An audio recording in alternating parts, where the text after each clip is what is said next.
बुद्धि का अर्थ प्रत्यक्ष देखना, उसे समझना, उसे पहचानना तथा उसे जान लेना ही बुद्धि है। और संसार को एक दिव्य प्रकाश में देखना ही बुद्धि की गति है। वही बुद्ध है। एक साधारण पुरुष संसार को जिस नजरिए से देखता है तथा इसका भोग करता है, तथागत बुद्ध ऐसा नहीं करते, क्योंकि अज्ञानी पुरुष एक ही कार्य को बारंबार करता है, उसे दोहराता रहता है, थक जाता है, पर उसी कार्य को प्रतिदिन करता है। परंतु तथागत बुद्ध ऐसा नहीं करते थे। उन्होंने भोग को अपनी दिनचर्या से मुक्त कर दिया था। उन्होंने पहचान लिया था कि ऐसी दिनचर्या ही पाप की गति है। अतः अपने को समझाकर उस आनंद में ले जाना ही बुद्ध का मुख्य लक्ष्य था। बुद्ध अलौकिक नहीं थे। तथागत अर्थात जैसे सब धरती पर आते हैं वैसे ही वे भी आए। उन्होंने जीवन के मर्म को धीर और गंभीर होकर समझा और फिर विवेक दृष्टि को जागृत किया और वो बुद्ध हो गए। यदि साधना किसी कामना से की जाए तो वह सुखमय हो सकती है, परंतु यदि साधना कामना से मुक्त हो तो दिव्य दृष्टि को जागृत होने में देर नहीं लगती। महात्मा बुद्ध एक बुद्धिमान पुरुष थे। हम भी बुद्धिमान हो सकते हैं। बुद्ध ने सत्य पर जोर दिया, हम भी सत्य पर जोर दे सकते हैं। फर्क सिर्फ वासना का है।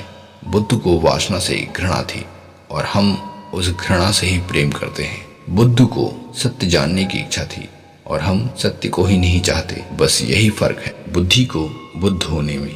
हम उलझन में जीते हैं, पर महात्मा बुद्ध हमसे भी ज्यादा उलझन में थे। और यह सत्य है कि जो जितना उलझन में होता है, अपने को और सिर्फ अपने को सुलझाने का प्रयत्न करता है, मानव ही अपने उलझन का कारण है। वह उस उलझन को भूल जाए तो वह आज का बुद्ध है।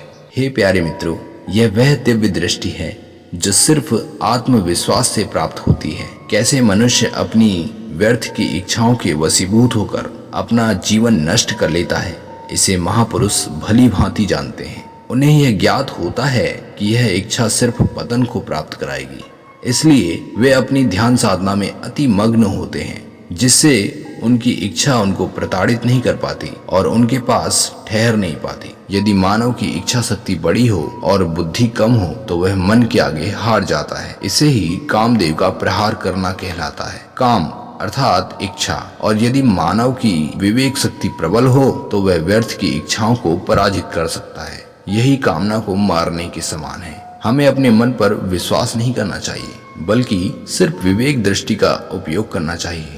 क्या सही है या क्या गलत है, इसका निर्णय सिर्फ विवेक शक्ति से ही किया जा सकता है। और जो निर्णय दिव्य ज्ञान से लिया जाता है वह किसी भी कार्य को संभव बना सकता है, और यह हम सबके लिए संभव है। मित्रों, हम उस कार्य पर ज्यादा ही ध्यान देते हैं जो क्षणिक सुख प्रदान करता है, उस कार्य पर नहीं देते जो सदैव के लिए हो। यदि हम जान लें कि सुख दो प्रकार का होता है, एक क्षणिक सुख, दूसरा पूर्ण आनंद, तो हम निश्चित ही पूर्ण आनंद को प्राप्त करेंगे। पर हमारी कामना शक्ति जो क्षणिक सुख है वह पूर्ण सुख को प्राप्त करने में विघ्न प्रदान करती रहती है, जिसे हम समझ नहीं पाते। और महापुरुष इसे भली भांति समझ जाते हैं। वे अपने विवेक से क्षणिक सुख को ठुकराकर पूर्ण आनंद में लीन रहते हैं। मित्रों, हम पुरुष हैं और अपने विवेक को समझकर हम भी महान हो सकते हैं, ऐसा विश्वास करना चाहिए। पुस्तक ज्ञान को यदि विवेक ज्ञान से पढ़ा जाए तो मनुष्य भी दिव्य हो सकता है, उसे वह शक्ति मिल सकती है। परंतु यदि पुस्तक में लिखे वाक्य पर विश्वास कर लेते हैं तो वह कुछ नहीं करा सकता। अति भावुक होकर रचनाकार पुस्तकों में कुछ लिख देते हैं तो विवेकवानों को उसके द्वारा लिखे वाक्य को विवेक से तोलना चाहिए, न कि भावुक होकर मान ही लेना चाहिए। इसलिए मित्रों, अपने विवेक से सत्य और असत्य को टटोलना चाहिए, न कि भावुक होकर अपने महापुरुषों पर विश्वास कर लेना चाहिए। चाहे कोई भी महापुरुष हो, उन्होंने खुद कहा है, अपने आप पर विश्वास करो, न कि दूसरों पर, क्योंकि आप अपने परमात्मा हैं, न कि कोई दूसरा। इसलिए आप अपने परमात्मा पर विश्वास रखिए। अपना परमात्मा स्वतः सत्य रहता है।